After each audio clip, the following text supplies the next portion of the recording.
안녕하십니까. 황태순TV의 황태순입니다. 2021년 6월 19일 토요일 오후입니다. 최재형 감사원장 대선 도전 선언이 얼마 남지 않은 것 같습니다. 며칠 전 국회 법제사법위원회에서 보면 본격적으로 그날 법사위는 완전 최재형 법사위였죠. 여당 의원들 집중적으로 물어봤습니다. 출마할 거냐?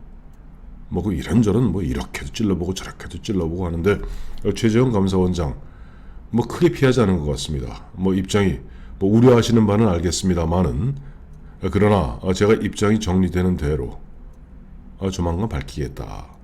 사실상 이제 머지않아서 대선 도전 선언하겠다는 것을 예고한 겁니다. 안 그래도 최재형 감사원장 고등학교 친구죠. 보면 소아마비로 앓고 있는 그 친구 평생 죽마가 오죠. 업어서 경기고등학교까지 이제 등하교를 함께했던 강명훈 변호사 같은 경우도 당장 오늘도 보면은 또 그 비슷한 얘기를 하고 있어요. 이렇게 오래 갈 것 같지는 않다. 즉 조만간 입장을 정리하고 왜? 지금 최재형 감사원장 같은 경우 2018년 1월에 감사원장에 임명되었기 때문에 감사원장은 연임은 할 수 있습니다만은 4년 연임할 수 있지 8년까지 할 수 있습니다만은 지금 최재형 감사원장을 문재인 대통령이 연임시키겠습니까? 결국 내년 1월이면 이제 임기가 다하게 되죠.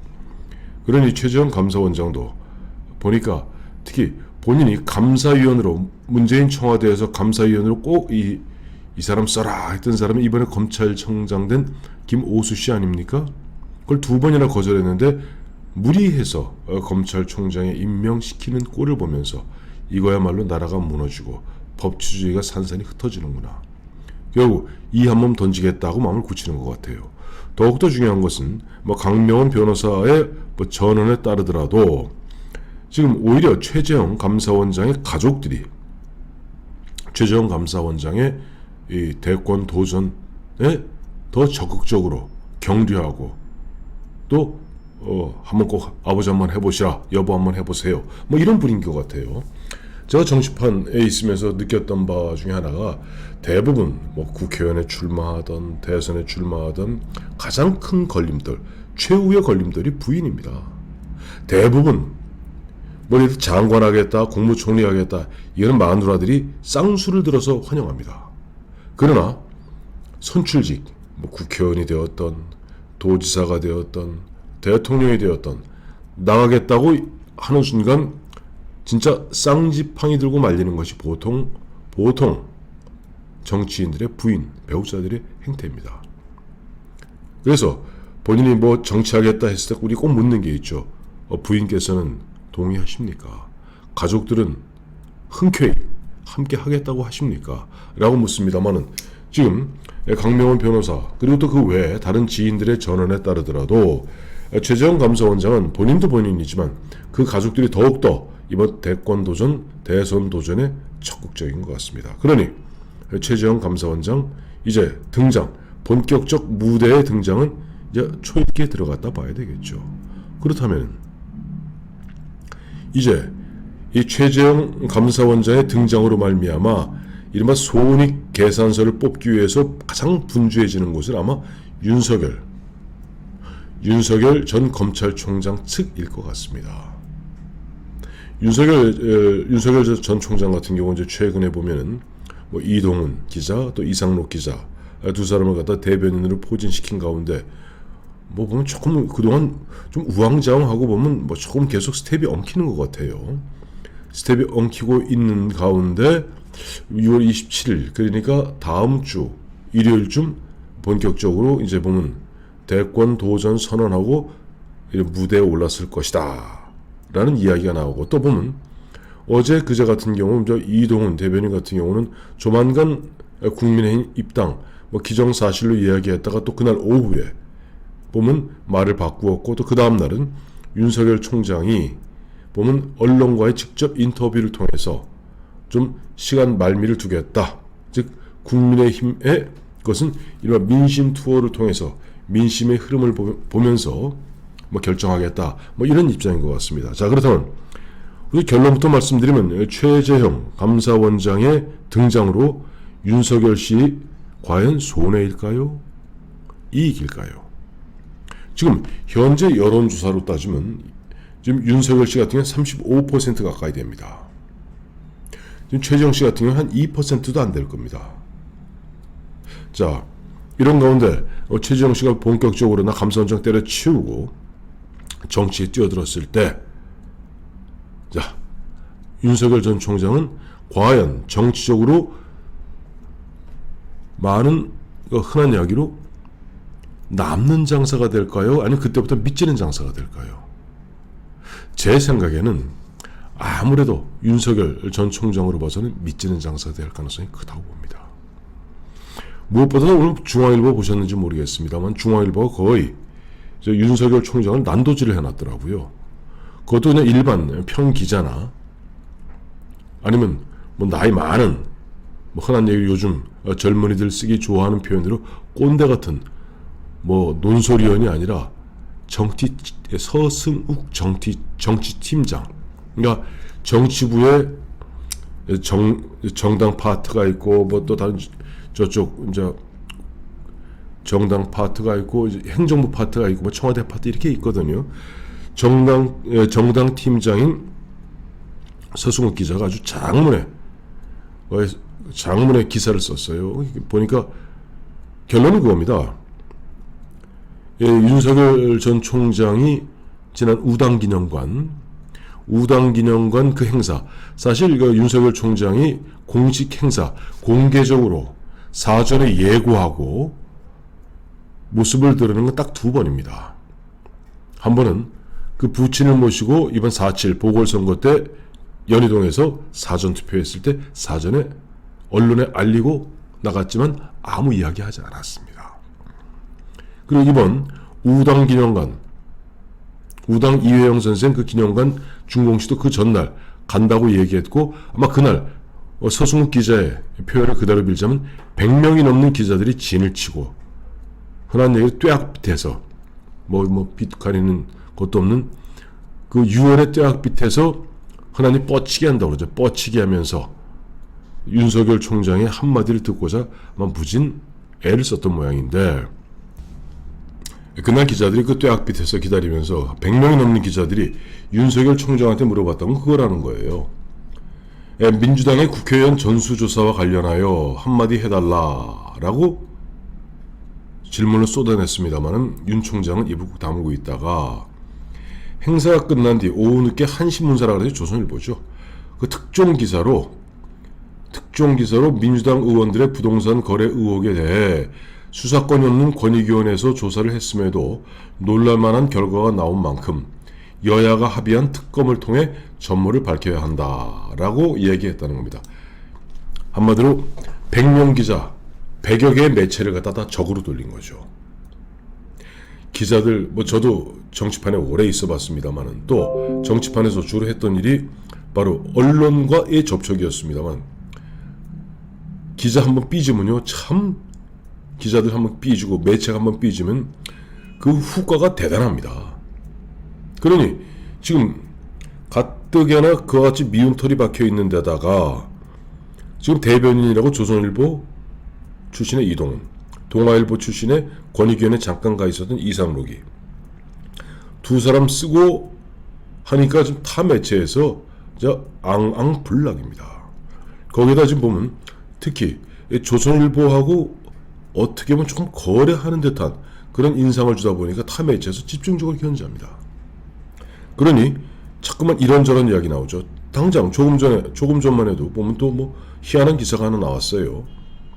정성철 씨라고 있죠. 김무성 전 대표의 보좌관, 요즘 평론하는 친구인데 보니까 저도 봤습니다만은 윤석열 X파일을 갖다가 입수했다 라고 하면서 장문에 글을 썼다가 조금 전에 지웠다 그러는데, 어쨌든 장성철 씨 얘기도 이게 만약에 사실과 내지는 사실에 근접한다면 이거는 간단한 얘기가 아니지 않느냐는 그런 뉘앙스예요. 자, 어쨌든 최재형 씨 같은 경우는 우선 윤석열 총장보다 3가지 점에서 경쟁력이 있습니다. 첫째, 신상입니다. 신상품. 우리 국민들, 소비자는 그렇습니다. 신상품에 굉장히 현혹되기 마련이에요. 우리가 스마트폰 쓰시는 분들도 마찬가지 아니에요? 신상 나오면 눈이 확 돌아가죠. 윤석열 총장 같은 경우는 이미 대선 후보 물망에 올랐던 것이 지난해부터고 본격적으로 대선 후보 막 올랐던 것이 올해라고 칩시다. 그래도 6개월입니다. 근데 6개월 동안 특히 3월 4일 윤석열 전 총장 그야말로 용기 있게 딱 검찰총장 때려치우고 난 다음부터 그야말로 본인이 곰 같은 행보를 너무 오래 하고 있다 보니까 국민들도 마찬가지고 유권자도 마찬가지고 지지자도 마찬가지고 언론도 마찬가지고 지쳐서 약간 좀 심드렁해져 있는 판에 지금 최재형이라는 신상품이 나옵니다.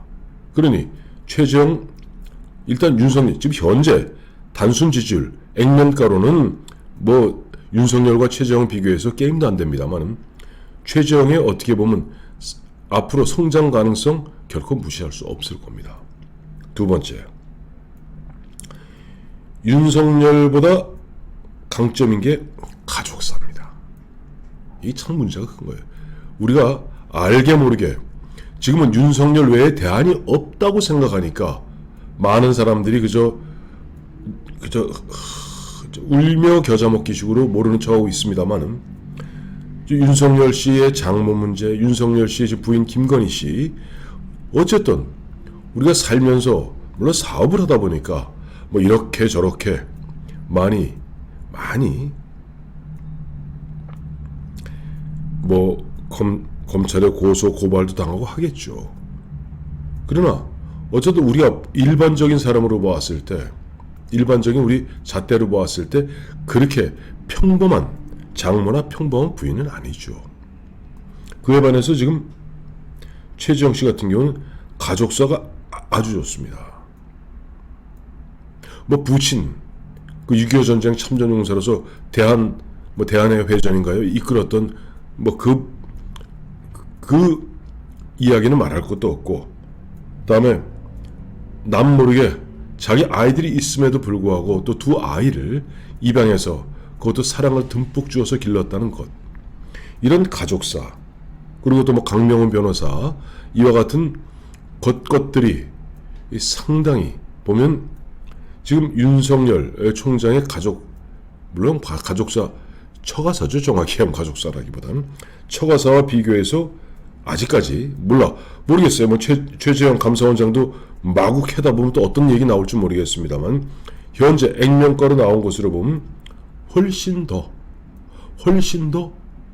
이건 어떻게 보면 경쟁이 안 될 정도로 앞서고 있습니다. 세 번째, 이거 굉장히 중요한데요. 최재형, 윤석열 두 사람 다가 문재인 대통령에 의해서 임명된 사람입니다만은 한 사람은 검찰총장에 한 사람은 감사원장에 그럼에도 불구하고 이른바 중도 보수층 특히 중도 보수층 중에서도 좀 강경 보수층 입장에서 보았을 때 윤석열 총장은 어쨌든 간에 박근혜 전 대통령을 갖다가 탈탈 털었던 박영수 특검의 수사팀장이고 서울중앙지검장으로서 이명박 대통령, 양승태 대법원장, 그다음에 이재수 기무사령관 뭐 그 수많은 사람들이 어쨌든 서울중앙지검장, 검찰총장 시절에 어떻게 보면 보수를 괴멸시켰던 적장 중에 적장 아닙니까? 그러니까 박근혜 이명박 정부로 상징되고 있는 중도 보수 그 중도 보수를 갖다 박살냈던 가장 문재인 정부 문재인 정권의 가장 날랜 칼잡이였는데 물론 공정과 정의로서 문재인과 틀어졌죠. 그게 돌아왔고 나는 검찰주의자다 헌법주의자다 이야기합니다마는 아직도 앙금이 쌓인 사람이 적지 않이 있습니다. 그에 반해서 최재형 씨 같은 경우는 물론 2018년 1월에 감사원장에 임명되었습니다마는 이 최재형 감사원이 보수를 괴멸시킨다든가 적폐청산에 앞장섰다든가 이런 이야기는 별로 없어요. 그러니 그런 측면에서도 어떻게 보면 윤석열 총장 같은 경우는 우리 내부에서 어떤 보면 반감을 갖고 있고 또 적대하는 사람이 있는 반면에 최재형 씨는 그런 것 같지 않습니다. 그러다 보니까 최재형 씨는 신상품이고 또 대선 후보로서 가장 털리기 쉬운 가족사 문제에 있어서 윤석열 씨에 비해서는 월등한 우월성을 갖고 있고, 그리고 과거 문재인 정부 문재인 정권의 적폐청산의 선봉장이었던 윤석열과 그렇지 아니했던 최재형, 이렇게 보았을 때 사실은 윤석열 씨 입장에서는 상당히 머리가 복잡해지는 데다가 최근에 보면 본격적으로 보면 6월 11일 이준석 대표 체제가 출범하면서부터 뭔가 좀 그동안에 호시우호 호랑이의 눈으로 지켜보고 소걸음으로 걷던 것에 갑자기 대변인을 연거푸 두 사람을 영입하고 저 모종님 박사를 갖다가 저 장해찬 시대를 만나면서 뭔가 갑작스럽게 스텝을 급히 밟다 보니까 스텝이 엉키고 그야말로 좌충우돌하는, 이 좌충우돌하는 거 한 번, 두 번, 세 번만 하면요 국민들이 당장 염증을 느낍니다. 아, 이 까만이구나, 진짜 이준석 얘기대로 아마추어구나, 이렇게 돼버리는 거예요. 그러니 지금 최재형 감사원장 등장이 곧 개봉 박두인데 윤석열 검찰총장의 손익계산서를 튕기는 손가락은 더욱더 바빠지게 되었습니다.